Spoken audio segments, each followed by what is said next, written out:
இந்த Sunday evening எங்களுக்கு பக்கத்துல இருக்கக்கூடிய லைப்ரரிக்கு தான் போயிருந்தோம். சரி உங்களுக்கு காமிக்கலாமேன்னு சொல்லிட்டு தான் இந்த ஒரு வீடியோ. இந்த லைப்ரரி பார்த்தீங்கன்னா குவைட் பிக் தான். அதாவது 5 ஃப்ளோர்ஸ் வரைக்கும் இருக்கும். ஒரு ஃப்ளோர்லயும் வந்து ஒரு கேட்டகரி கவர் பண்ணியிருப்பாங்க. கீழ பார்த்தீங்கன்னா பேபி புக்ஸ்லாம் இருக்கும். அதுக்கு மேல கிட்ஸ் அப்படின்னு சொல்லிட்டு ஒரு கேட்டகரியா இருக்கும். அதே மாரி இங்க தமிழ் புத்தகங்கள் வந்து அதிகமாவே இருக்கும். இங்க வந்து one of the official language வந்து தமிழ்ங்கனால இங்க நெறைய புத்தகங்கள் இருக்கும். பொதுவா வந்து நான் கிட்ஸ் செக்ஷனோட நிப்பாட்டிருவேன். ஓகே இந்த டைம் ஆர்ட் செக்ஷன போய் பார்க்கலாம். என்னென்ன புக்ஸ் இருக்குன்னு உங்கள்ட்ட காமிக்கலாம்னு சொல்லிட்டு.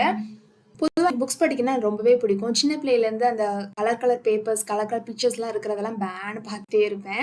ஸோ இந்த ஆர்ட் செக்ஷன்ல நெறைய புக்ஸ் இருந்தது. அதாவது பென்சில் டிராயிங், ரியலிஸ்டிக் போர்ட்ரெய்ட் வரையறது எப்படி, அதுக்கப்புறம் வந்து அனிமல்ஸ் வரையறது எப்படி, பெயிண்டிங், ஆயில் பேஸ்டல்னு சொல்லிட்டு எல்லா கேட்டகரியும் கவர் பண்ற மாரி புக்ஸ் எல்லாம் வச்சிருந்தாங்க.